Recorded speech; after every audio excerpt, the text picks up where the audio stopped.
Magandang araw! Ang ibabahagi ko ngayong araw ay tungkol muli sa Aralin 1. Ito ay tungkol sa audience, layunin at konteksto, ang kanilang epekto sa personal at interpersonal na komunikasyon. Magbasa, makinig, matuto at magsaya. Ako si Binibining Menya. Handa na ba kayo? Tara na, umpisa na nating isa-isahin at pirapirasuhin ang mga detalyeng nakapaloob dito. Maaari kong ibigay ang soft copy ng video na ito, mag-email ka lamang o kaya naman ay mag-message sa aking Facebook page. Ilalagay ko ang aking email sa gitnang bahagi ng video at ang Facebook page naman ay sa huling bahagi matatagpuan. Maraming salamat sa panonood! Katulad ng binanggit ko kanina, ang ibabahagi ko ngayong araw ay under pa rin ang Aralin 1. Ito ay para sa ika-4 na araw sa ating learning guides. Bago tayo magsimula ngayong araw, kailangan ko ulit ng isang magbabahagi ng kanyang paboritong salita. Ikaw, ano ang paborito mong salita na ginagamit dito sa Pilipinas? Maaari mong ilagay sa comment section ang iyong kasagutan. Mahusay. Ngayon naman, titignan natin kung talaga bang naunawaan ninyo ang tinalakay natin noong nakaraang pagkikita. Para sukatin ay naghanda ako ng isang activity para magbalik-aral tayo sa tinalakay noong nakaraan. Para sa panuto, basahin ng mabuti ang sumusunod na case file. Tungkulin mong tukuyin kung saang linya ng usapan makikita ang bawat isa sa 6 na estratehiya sa pagpapadaloy ng usapan. Isulat ang eksaktong linya sa tabi ng bawat estratehiya sa case report. Para sa ating gawain ngayong araw ay magpapakita ako ng isang conversation. Babasahin ninyo ang conversation at tutukuyin kung nasaan doon yung 6 na estratehiya. Halimbawa, nasaan sa conversation ang back-channeling? Nasaan sa conversation ang turn-taking? Nauunawaan ba? Narito ang case file o conversation na nabanggit ko kanina. Ito ay tungkol sa misteryo ng napagkasunduang petsa. Basahin at suriin ng mabuti. Naunawaan ba at nasuri na ang case file or conversation na ibinaba ko? Kung ganun, atin ang sukatin. Narito ang case report na sasagutan ninyo. Sa unang column, makikita ang estratehiya at sa ikalawa naman ay makikita natin ang linyang ebidensya. Titignan natin yung unang estratehiya. Ito ay pagpapasimula ng paksa. Sa conversation na nabasa ninyo, nasa ang bahagi ang nagpapasimula ng paksa. Ilalagay nyo dito yon. Para naman sa bilang 2, pagpapalit o pagkontrol ng daloy. Sa binasa at sinuri ninyong conversation, nasaan doon ang linya na nagpapakita ng pagpapalit o pagkontrol ng daloy. Ituloy ang gawain hanggang makarating sa bilang 6 o pagtatapos ng usapan. Maaari ninyong ilagay ang inyong kasagutan sa malinis na papel o kaya naman ay sa comment section. Para bigyan kayo ng pasilip sa ating bagong paksa ngayong araw ay mayroon tayong gawaing gagawin. Ito ay pinamagatang empathy paper. Para sa panuto, kumuha ng isang piraso ng papel. Sa harap na bahagi ay isulat ang isang sitwasyon kung kailan mo naramdaman na hindi ka pinakikinggan ng iyong kausap. Sa likod na bahagi naman ay isulat kung ano sana ang nais mong marinig sa sandaling iyon. Gawin ang gawain sa loob ng 2 minuto. Uli, para mas maging malinaw, sa harap na bahagi ng papel, ilalagay mo yung isang sitwasyon na pakiramdam mo ay hindi ka pinakinggan ng kausap mo. Sa likod na bahagi naman ng papel, ilalagay mo yung gusto mo sanang marinig sa sandaling iyon. Bibigyan ko kayo ng 2 minuto para tapusin ang gawain. At ikaw na nanonood, kung gusto mo ring magbahagi ng iyong karanasan, maaari mong ilagay sa comment section ang iyong kasagutan. Salamat sa pagbabahagi. Sa pagkakataong ito, tatalakayin na natin ang ating bagong paksa. Ito ay tungkol sa pakikipag-usap na may pagmalasakit o may pagmamalasakit. Ang pakikipag-usap na may pagmamalasakit ay nailalarawan sa paghahanda ng mensahe na unang-una ay nagbibigay pansin sa pag-unawa at pagtugon sa damdamin, pangangailangan at pananaw ng kausap. Tandaan na ang pakikipag-usap na may pagmamalasakit ay hindi lamang pagsasalita o pakikipag-usap. Dapat bago tayo makipag-usap, tanungin muna natin ang ating sarili. Ano kaya ang nararamdaman niya? Ano kaya ang kailangan niya? O kaya, paano kaya niya maiintindihan ang sasabihin ko? Sa ganitong paraan, kapag tinanong muna natin ang ating mga sarili, mas nagiging careful tayo sa mga salita at tono na gagamitin natin. Ibig sabihin, mas maiiwasan natin na makasakit ng damdamin ng kausap natin. Narito ang unang elemento ng pakikipag-usap na may pagmalasakit. Ito ay tinatawag na aktibong pakikinig. Ang aktibong pakikinig ang simula ng pakikipag-usap ng may tunay na pagmamalasakit at pag-aalala. Mabuting pakinggan at pagtuunan ng pansin ng mga sinasabi ng tagapagsalita, tono ng pananalita at ang kilos ng katawan upang lubusang maintindihan siya o lubusan nating maintindihan ang taong kausap natin. Para mapakita natin na tayo ay aktibong nakikinig, una, kailangan nakatingin tayo sa nagsasalita. Ikalawa, hayaan nating magsalita yung kausap natin. Huwag nating putulin at huwag tayong sumingit ng sumingit. Pangatlo, kailangan nating bigyan pansin ang salita na ginagamit ng kausap natin, ang tono o pamamaraan kung paano niya binibigkas yung mga salita, yung kilos niya habang nagsasalita o nagkukwento sa atin, at yung facial expression niya habang nagkukwento at kausap natin. Para mas madali ninyong maunawaan ay naghanda ako ng halimbawa. Narito ang sitwasyon.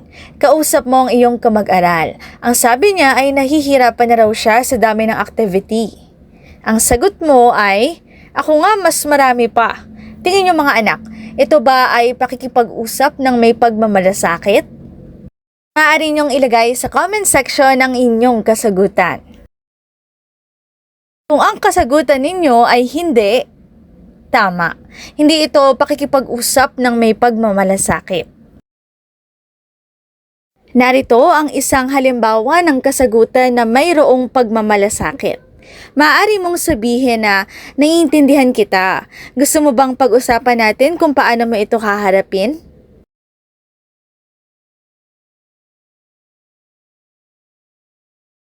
Tandaan na kapag sinabi nating aktibong pakikinig, ito ay nangangahulugang nakikinig tayo para maunawaan.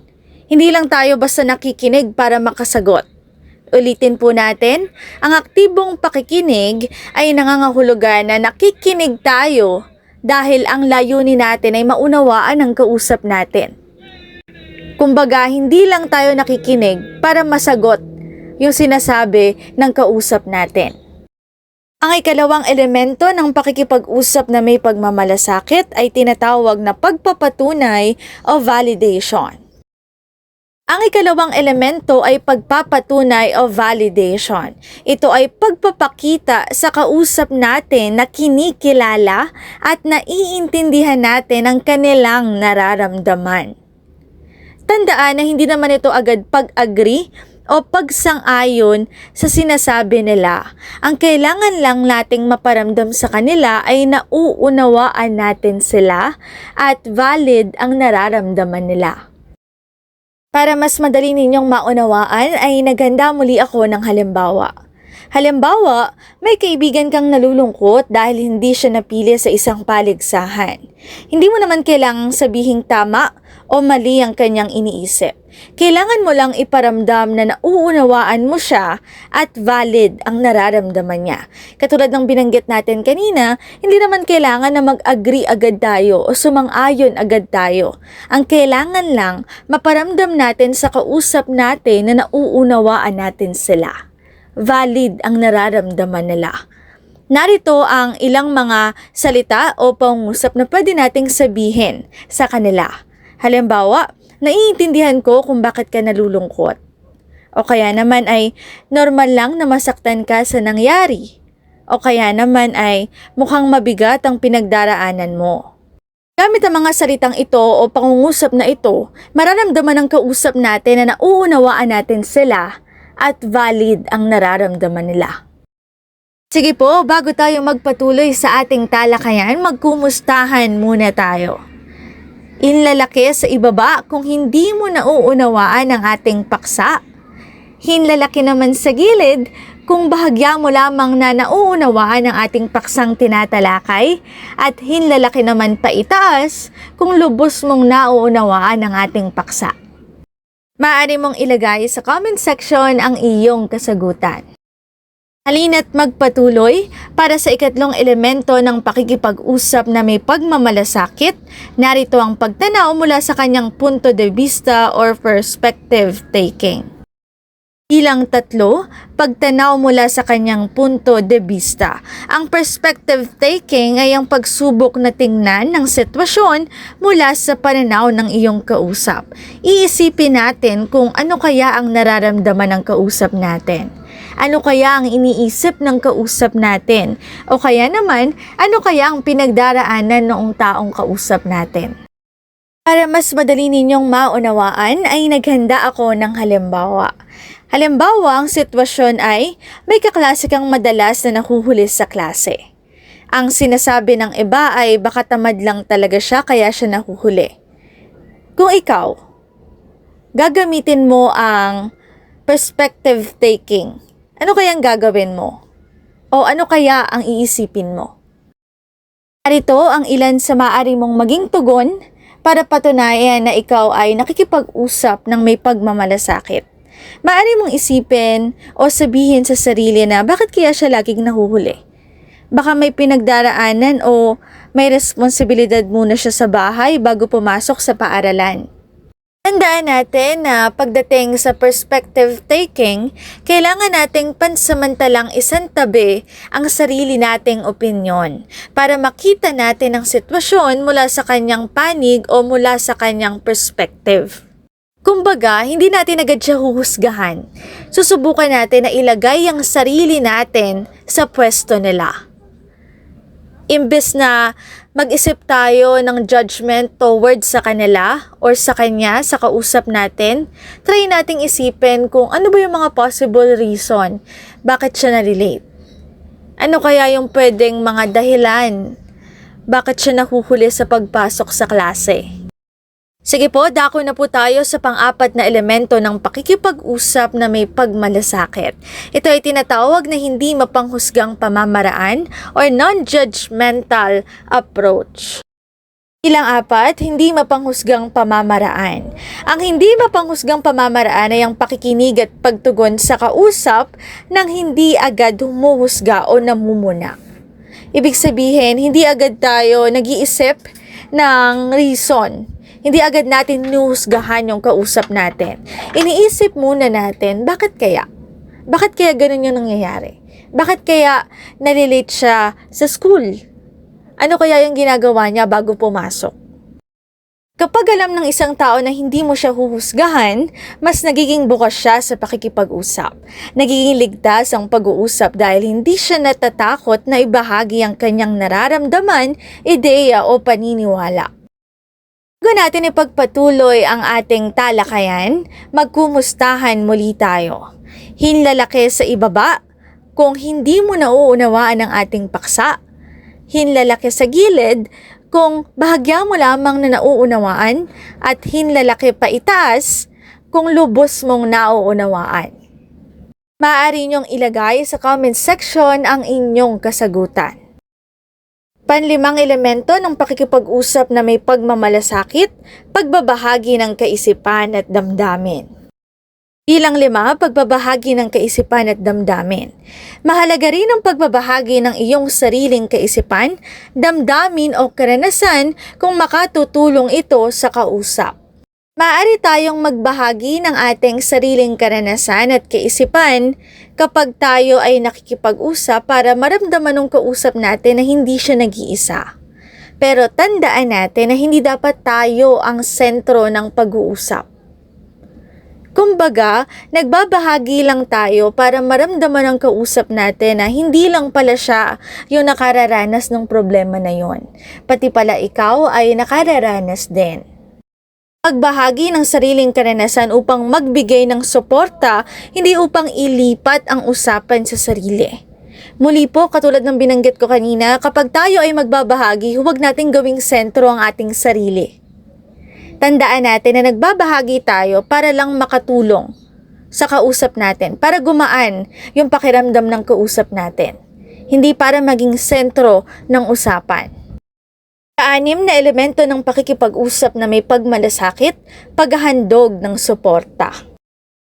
Ang paghahandog ng suporta ay ang pagpapakita sa kausap na hindi siya nag-iisa at handa kang tumulong kung kinakailangan. May mga pagkakataon na yung kausap natin hindi naman agad solusyon yung hinahanap nila. Kailangan lang nila ng taong handang makinig sa kanila, taong handang umunawa sa sitwasyon na kinalalagyan nila. Naunawaan ba? Para subukin ay magkumustahan muli tayo. Hinlalaki sa ibaba kung hindi nauunawaan, hinlalaki sa gilid kung bahagya lamang na nauunawaan, at hinlalaki pa itaas kung lubos na nauunawaan. Maaari mong ilagay ang iyong kasagutan sa comment section. Para subukin kung talaga bang may naunawaan ay mayroon tayong gawain.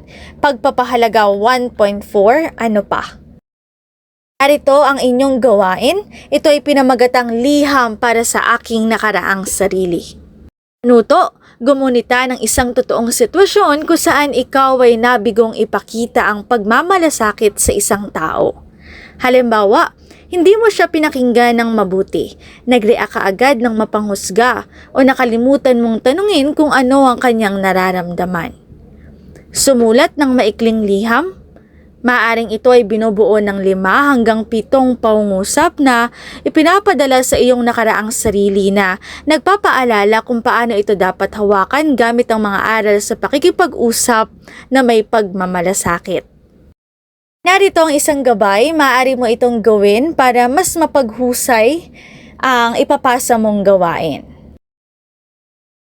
Para naman sa pagtatapos ng liham, isulat sa isang pangungusap kung paano mo ito haharapin ng iba sa susunod. Narito ang pamantayan kung paano kita bibigyan ng marka.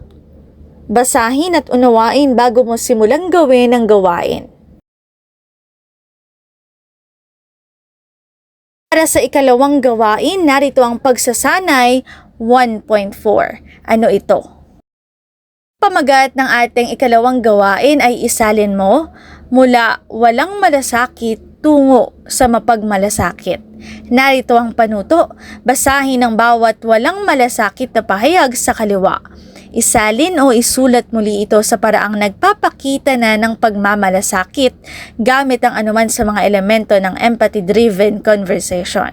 Isulat ang sagot sa kanang kolom. Sa unang column, ang mga walang malasakit na pahayag. Ang gagawin mo ay isasalin mo to sa isang pahayag na mayroon ng pagmamalasakit. Maaari mong ilagay ang iyong kasagutan sa comment section.